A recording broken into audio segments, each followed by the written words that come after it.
5 days a week. We knew we were going to hit the track. We knew we were going to lift weights. I had to jump on an injured leg to try to qualify for NCAA championship. And I ended up qualifying on my last jump. Just being present with myself and saying, it's okay if you don't make it. You're going to do the best that you can, but there's a possibility that it won't happen. I won the championship, and I made my first Team USA when I was 19 years old. I am Jordan Rushworth, host of the Athlete Sitdown with Sport Indoors, where we chat to inspiring athletes to hear their unique journey into the world of sports.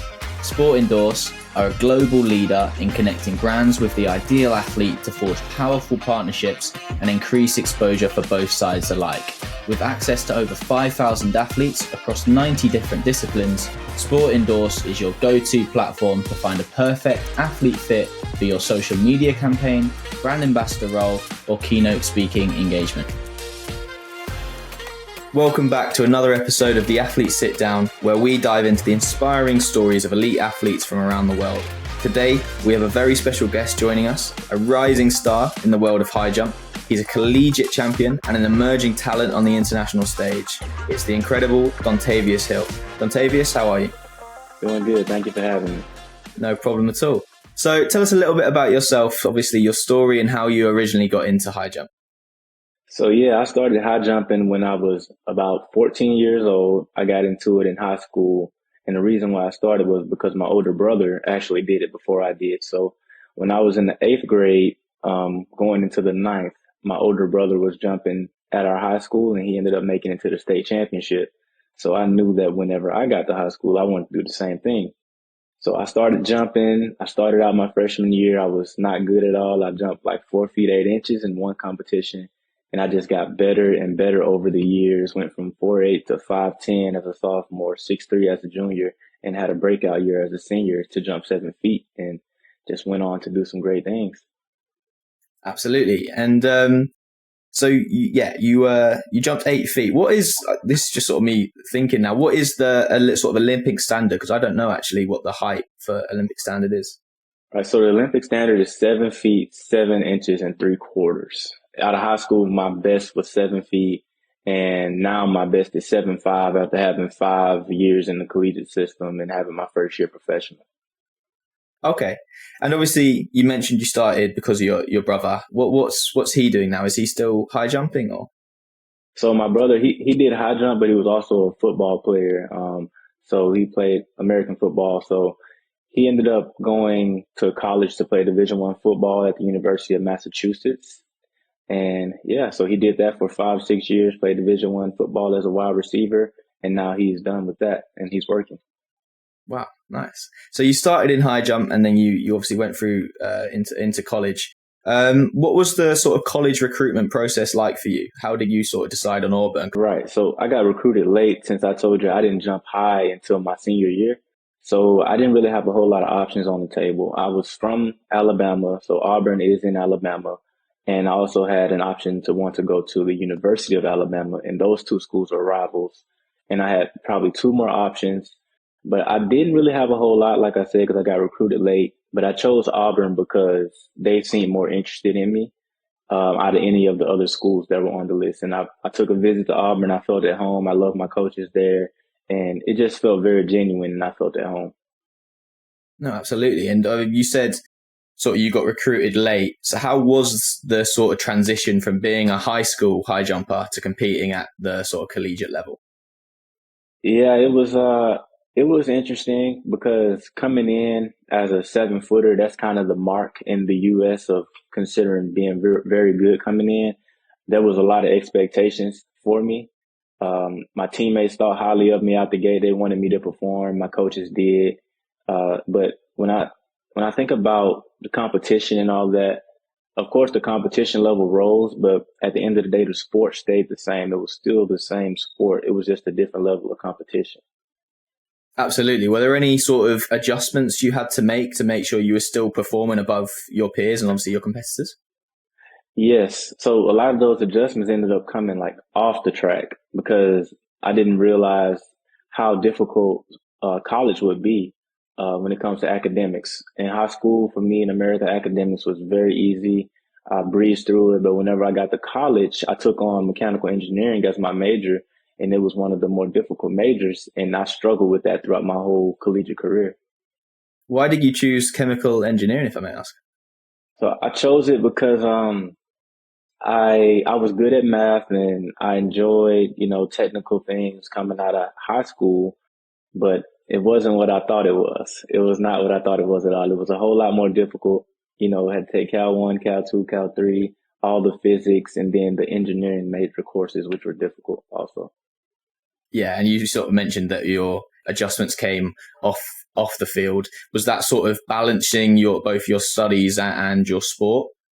Yes, balancing studies and sport was very difficult for me because we had a certain amount of time that we knew we were going to practice about 5 days a week. We knew we were going to hit the track. We knew we were going to lift weights. But when it came to academics, that was kind of something we had to figure out on our own. But we did have a lot of support at Auburn. But at the end of the day, regardless of the support that you have, you still had to put in work on your own if you wanted to succeed on both sides of the coin. Yeah, what was a sort of typical day sort of like then? Obviously, you had your 5 hours of training. What was it like around that? When were you sort of studying? Did you have any downtime, that sort of thing? So it usually went like classes start in the morning. So I would go to class from about 8 to 9 a.m. all the way to about lunchtime, 12 to 1. Eat lunch, then go to practice from about 2 to 5 p.m. And then that evening time would usually be my study time. We used to call it like basically study hall. We would go to study hall after practice and weights and then dinner. So that was the days. Yeah, yeah. Was there any sort of downtime for you, like parties, or was that the sort of adjustments you had to make where you were very focused on sort of your academic career, your high jumping, and sort of left the rest to everyone else? So I would say when I was younger, when I first went to college, I did, hang out a little more, go to events and parties on the weekends, because there were football games going on. So I would attend some of those things when we weren't in season, but when the season came, there wasn't really time for that because you had to focus. And also, competitions happened on the weekends. So we would be traveling on Thursday, competing all the way through Saturday, coming back Sunday. So didn't even get to enjoy festivities during season. Well, I think enjoying it is sort of, or not enjoying it is obviously paid tribute to what you're doing now. But I'm sure there's sort of a favorite memory you have of your time in college. Obviously now you've graduated and I'm sure you've looked back on it. Is there one you want to share? Let me think about that. Well, one of my favorite memories was definitely winning, not winning, but getting my first SEC scoring opportunity. So in the SEC, you score points for your team if you get top 8. So I was a freshman at the time, and I ended up finishing 8th place. I jumped a personal best of 7-1 at the SEC championships, and my parents were there. So that was one of my favorite moments. And I got one more that I want to say. So then my senior year, which was really my 5th year, I ended up getting injured in the SEC championship, and I placed second. And 2 weeks after that, I had to jump on an injured leg to try to qualify for NCAA championships. And I ended up qualifying on my last jump, and I made it to NCAA's on a hurt leg. And that was a big moment for me because that was my last NCAA championship. If I hadn't made that last jump, my career would have been over collegiately. So I gave myself one more chance, and that was very big for me. The drive to sort of be able to do that must have been, well, incredible. How did you sort of recover from the injury, sorry, before your NCAA championships? A lot of rest, ice tubbing and just, staying off of the leg as much as I could. I didn't really do any proactive recovery. It was mostly like it was inflamed. My knee was a little inflamed because I over rotated. So I just really had to rest and just had to trust that I would be ready to jump when the time came. And it just happened that way. Were you in the sort of mindset that if you were still injured, you were going to compete anyway? Yeah, because I actually was still injured, but I just jumped through it. Absolutely. As you said, if the last thing you're going to do in your sort of collegiate career, why would you not? Absolutely. And I'm guessing that sort of that championship was sort of a pivotal moment for you. How would you sort of prepare yourself mentally for that sort of competition? One thing that helped me was trying to let myself know that I have a chance of not making it. I didn't want to have that mindset of, oh, I got to make it. I have to make it. I knew that there's a chance that my knee wasn't going to hold up or I wasn't going to feel comfortable enough to jump. So really just being present with myself and saying, it's okay if you don't make it. You're going to do the best that you can, but there's a possibility that it won't happen. That helped me. Yeah, so it's sort of knowing that just taking part is the most you can do, and whatever happens after that is, it doesn't matter as much as long as you give it your best. And obviously you Right. have sort of 140,000 Instagram followers. You're very sort of influential in the sort of college space. Is there any sort of advice you'd give to the sort of people going through what you're doing, coming through college, now trying to sort of compete in the Olympics or their sport outside of college? Is there any advice you'd give to people following the sort of same sort of route as you? Yes, the main advice I would give is to never give up. And I know that may sound cliche, but it's honestly the truth. I wouldn't be here today just competing at this level had I given up way back in ninth grade when I was only jumping 4'8", or jumping 5'10", or even on the collegiate level, 7 feet isn't that great. And I could have stopped there as a freshman, but keep chipping away every year and just never give up. And if you have goals that you want to achieve, you literally have to trust and believe in yourself. You have to have faith. If you believe in God, that's something to lean on. You have to have faith and never give up on your dreams. That's what's pushed me so far, and that's what will continue to push me. Yeah, and you just mentioned not giving up on your sort of knee when it was injured, and sort of then competing in the NCAA championships. And obviously now you're part of Team USA. Incredible achievement. How did it sort of feel to be selected to sort of represent your country? Oh man, it was crazy because when I was coming out of high school, I didn't know that you could represent Team USA outside of the Olympics because I mean we didn't know much about that. So it was kind of unfathomable for me when my coach told me after my championship. So after SEC's outdoors and NCAA's, I didn't qualify. He was like, "We're going to go to the USA under 20 championship," and I was like, "I don't know what that is, but let's do it." And I went and I won the championship, and I made my first Team USA when I was 19 years old, and it was just a crazy, surprising thing because it was something I didn't even knew was possible. And I went to go compete in not Santiago, it was Costa Rica, and it was a great experience. I had never been out of the country before, got to meet people from all over the world, and just had a great time. How do you find Costa Rica? I went 3 weeks, traveled around the whole country, and it's a stunning place. And I guess that's sort of another benefit, isn't it? Doing what you're doing, you get to see these sort of new places while still following your dreams and your career goals. Oh yeah, Costa Rica was great, man. And the thing I liked about it most was just meeting people from different countries. Like that was the coolest thing. And I had never, been experienced like a big language barrier with anybody. So I was out competing one day, and they couldn't understand what I was saying, but we ended up helping each other with our jumps, even though we didn't even, understand each other's languages and stuff. So that was my first time experiencing the language barrier and understanding that there are good people everywhere. Like, even if you can't necessarily communicate the way that you may want to, you can see the good in people's heart. And that was a cool experience for me. And I think another thing is that when you're competing internationally, yes, you don't know the language, but you both know what you've sort of gone through to get there, the sort of struggles and the amount of effort you've put in. So there's a sort of mutual respect there that sort of transcends the language barrier. And I was going to ask what are the sort of differences between competing at college level and competing internationally, but I guess that's sort of answered it for me. So I'll sort of move on to the sort of Olympics, obviously going on now in Paris at the time of recording. And you had your sights set on this upcoming Olympics, but unfortunately it wasn't your day during the trials. What do you think sort of went wrong on the day, and how will you prepare differently for next time? I feel like I I don't understand. I don't think I knew the weight of what I was doing when I was doing it. Because I had been to USA Championships. That's pretty much what USA has every year, which is like the Olympic trials, but it's USA Championships when you compete for the World Championship teams.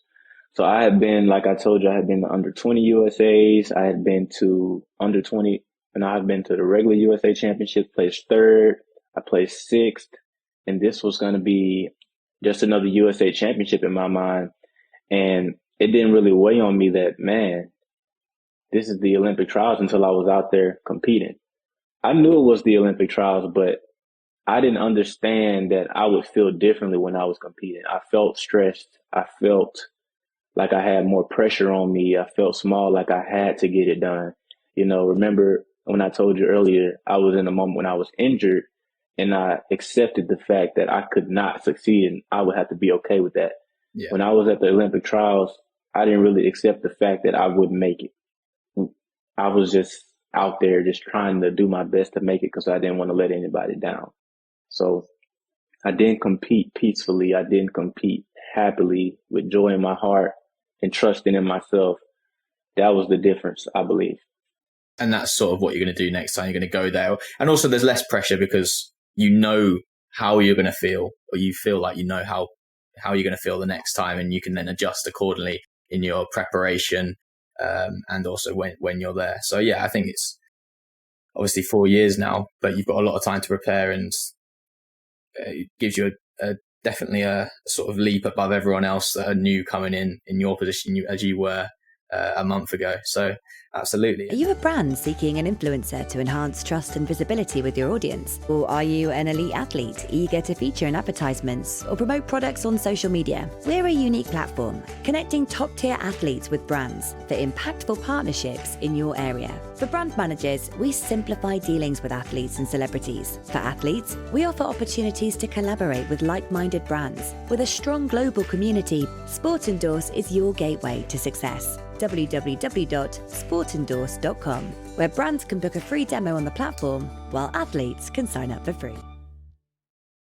That sort of brings me to your sort of goals in high jump specifically. What are your sort of short-term and longer-term goals?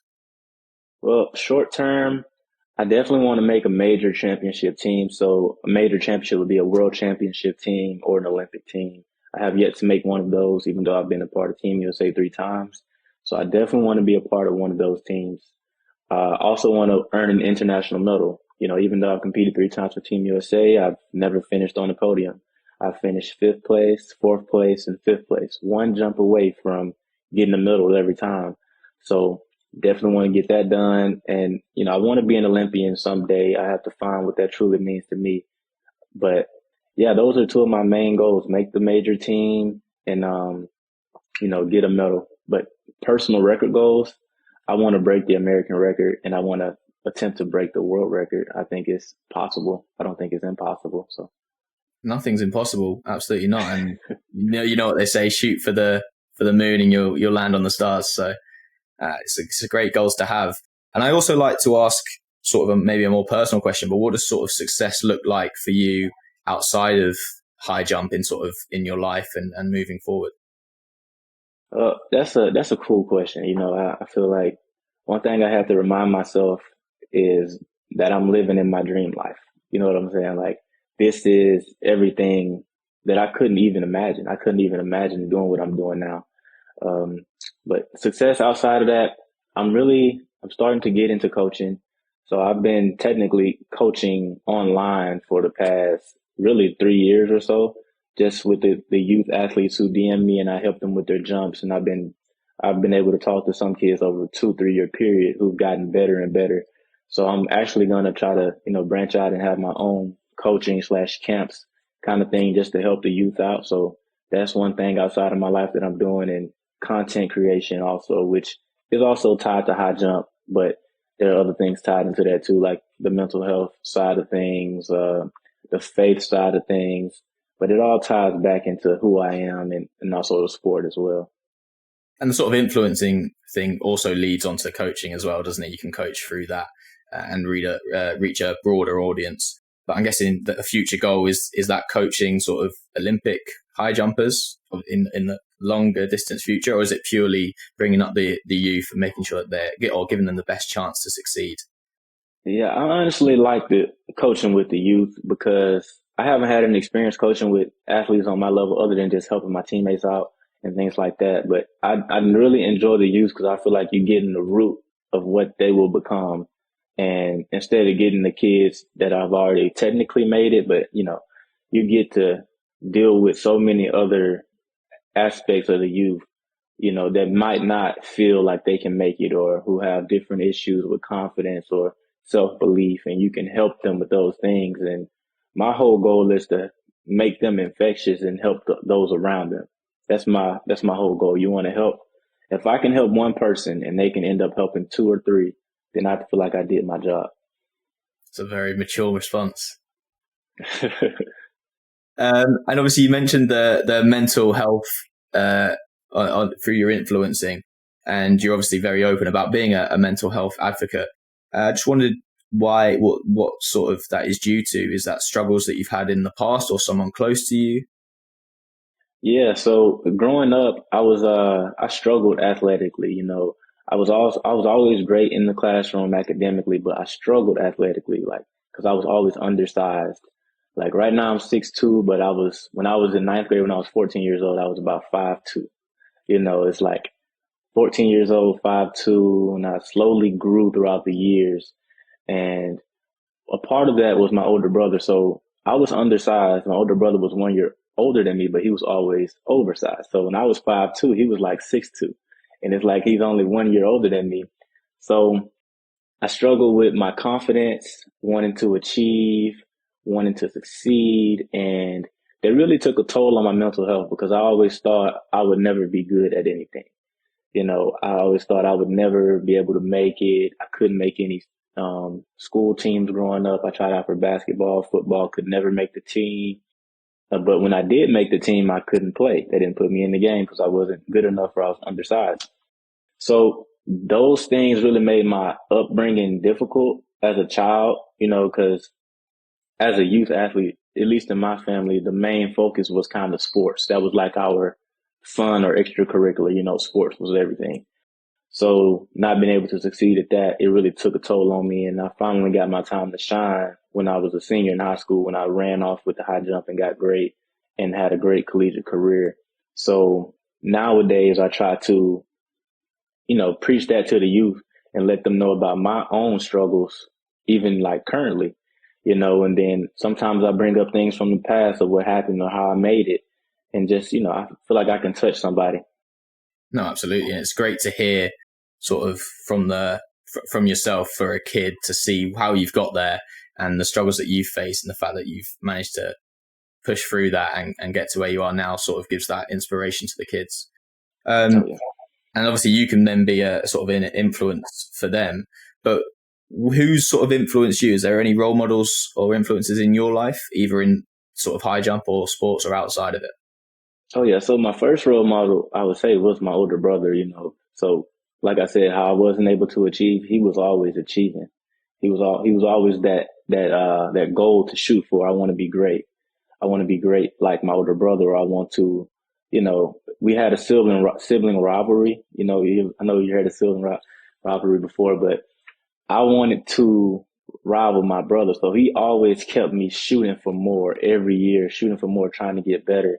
So that was my first role model or first thing to chase. And without my older brother, I wouldn't be here like doing this right now because he is the reason I did the high jump.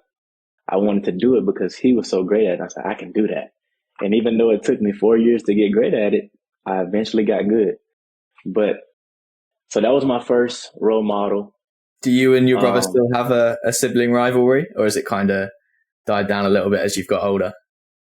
So it kind of died down in college because he was doing football and I was doing track, and it was just very different, our situations. But I feel like our rivalry is coming back now, since I'm done with school and he's doing something different now in the workforce and things. So I feel like we're starting to get that fire back, which is really cool.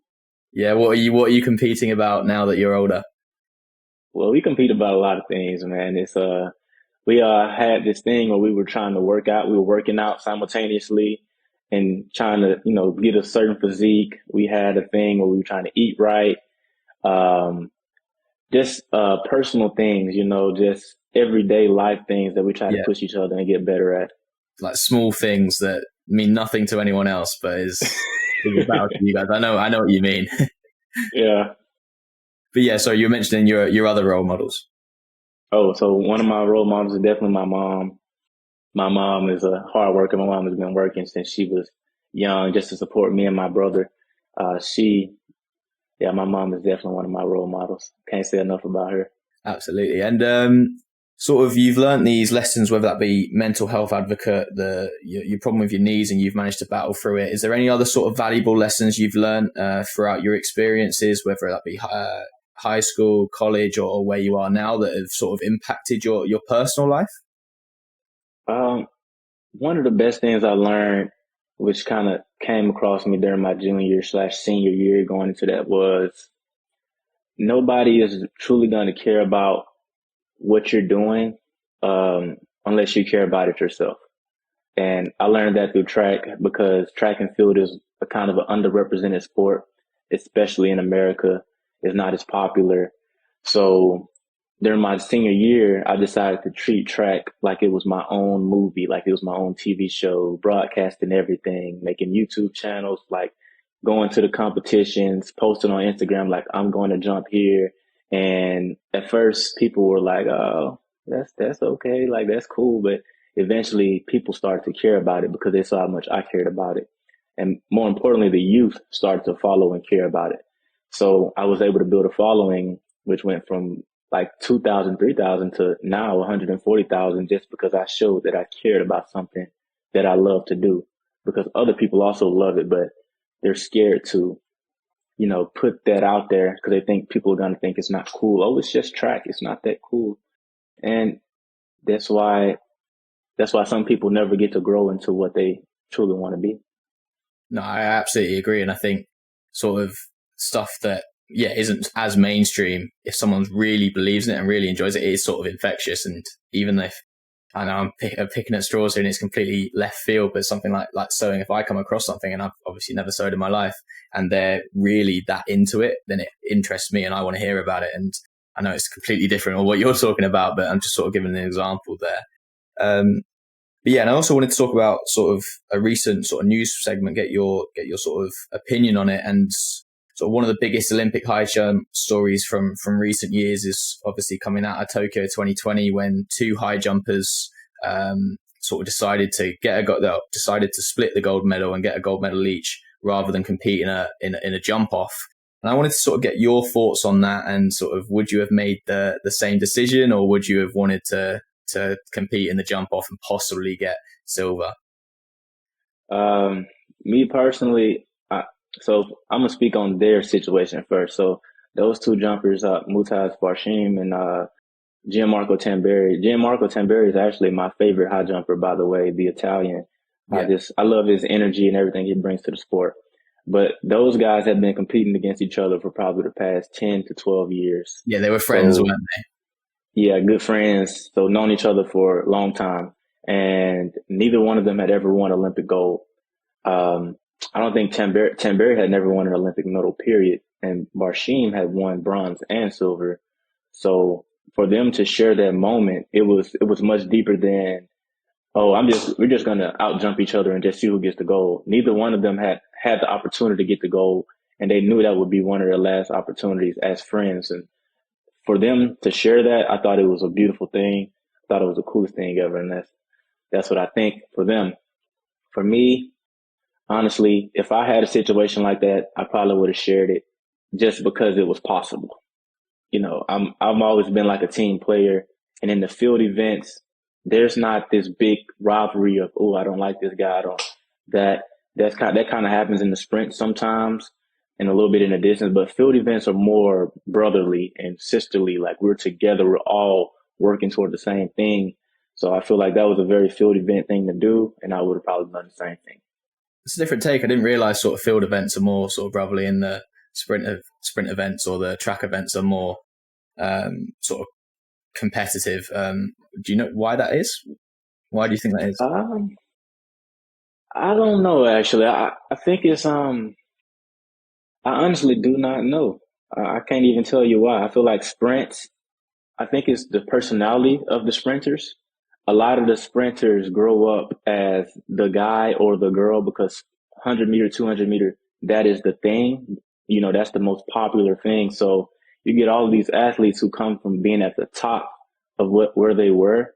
And a lot of them, some of them don't have the best personalities.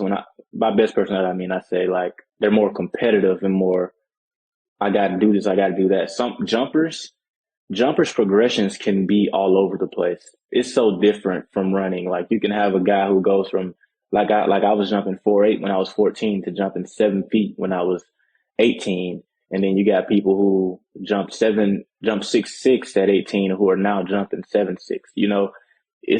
You got to understand the journey. And I feel like the fact that we all understand that all of us have had a different progression, all of us have had different trials and tribulations, it allows us to relate to each other and not be at each other's throats as much and kind of support each other as we go. That's what I think.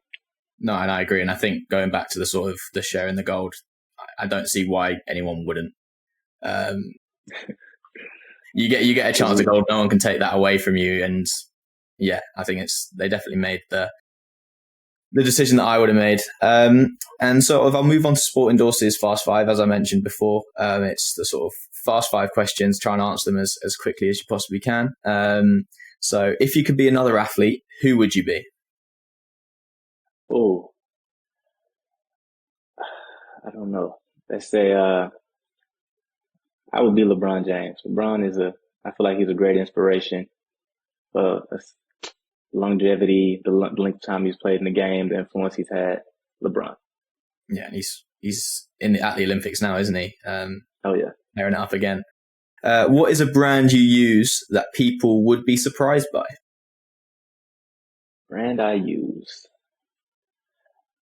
I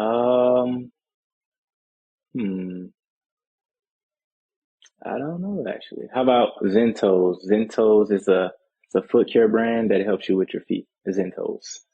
Okay, haven't heard of them before. If you were not an athlete, what would you be? I would be a musician. I play piano, a little bit of guitar, ukulele. I would be a musician. Wow, ukulele. I thought you were going to say chemical engineer. I thought that was the obvious answer, but what is your favorite movie? It was Guardians of the Galaxy. Number one? I'm going to still go with Guardians of the Galaxy. Okay. Are you a big Avengers, Marvel film watcher? I used to be. Yeah? I used to be, so yeah. It's died off now, hasn't it? Now Disney's. Yeah, a little bit. I might have to cut that out. What is your party trick? Party trick? I can juggle. I can count that as a party trick. Yeah, I can juggle. That is a cool party trick. You don't happen to have 3 balls on you now, do you? I don't. Okay, I'll let you off. And sort of the question the last guest left, what is your favorite sport to watch and why? Basketball. I played basketball growing up. It's just the funnest sport to watch, in my opinion. I just enjoy it. I can understand it. Yeah, I enjoy basketball. It's very back and forth. There's always a point going on. Now, obviously, mine's soccer, and it's not as quick or anything like that. And what is your question that you'd like to leave our next guest? It is, if you could tell your younger self one thing, what would it be? That's a good question. And what would your answer be? Care less about what others think about you and always be yourself. Great answer. Well, Dontavious, obviously, thank you so much for coming on. It's been an absolute pleasure speaking to you, and I wish you all the best in your upcoming competitions, and I hope to see you at the next Olympics. Yes, sir. Thank you, Jordan. Thank you for having me. Thank you, man. Thank you for watching the Athlete Sit Down, brought to you by Sport Endorse. To book any of our athletes featured on our podcast, contact us via our website, www.sportendorse.com, or via our email, hello@sportendorse.com. Also, don't forget to subscribe so you don't miss out on any of our upcoming episodes.